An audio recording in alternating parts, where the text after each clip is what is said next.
Welcome to our fourth advanced tip video. One thing you'll come to notice in your time with WarioWare D.I.Y. is that there are a lot of objects used in games that aren't ever visible to the player. There are a lot of reasons for creating invisible objects, but in this video, we're going to look at how they can be used for detecting hits. You'll see what I mean once you see an example. Here we have Gold Digger. This is an old WarioWare classic, back again as a playable game in D.I.Y. As you can see, I'm simply trying to get the finger in the nose. The interesting thing to show here is how the nose reacts to being hit by the finger. Let's take a look at our objects and I'll show you what's up. So notice this nose object. It has 3 sets of art, one for each possible type of nose collision, left, center, and right. This nose is a single object though, and we want it to react appropriately depending on where the finger bumps into it. So how do we determine which version of the nose to display? Well, if we look closely on the game screen, you'll see 3 little objects on the bottom of the nose with switches turned off. Now watch what happens when I make the finger collide with the left side of the nose. Its switch turns on. That there is a hit detector, and we have 3 of them for the left, middle, and right parts of the nose.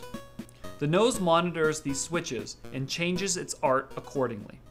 So the really cool thing is that I only need to have one nose object. I don't need to combine 3 separate objects to make a nose. I just place little hit detectors in key locations and then use their switches to make the nose behave appropriately. I also have the flexibility to change the size or location of the hit detectors to balance gameplay. Remember that an object does have to have at least 1 pixel to detect hits. Just make sure it blends into the background. Okay, next I want to look at another cool, maybe less obvious use for hit detectors. This is a little tech demo I put together using some Mario assets. I want to use this demonstration to show how hit detectors can help create random, unpredictable enemy behavior. Notice the little box here.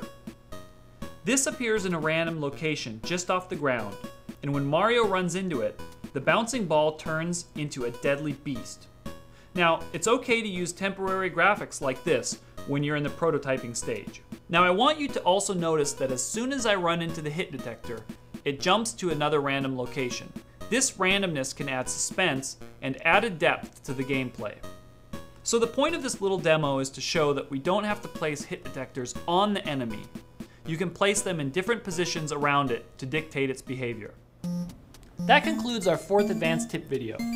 We've seen how useful invisible hit detectors can be as programming tools in our games, and it's just one example of how versatile our objects are.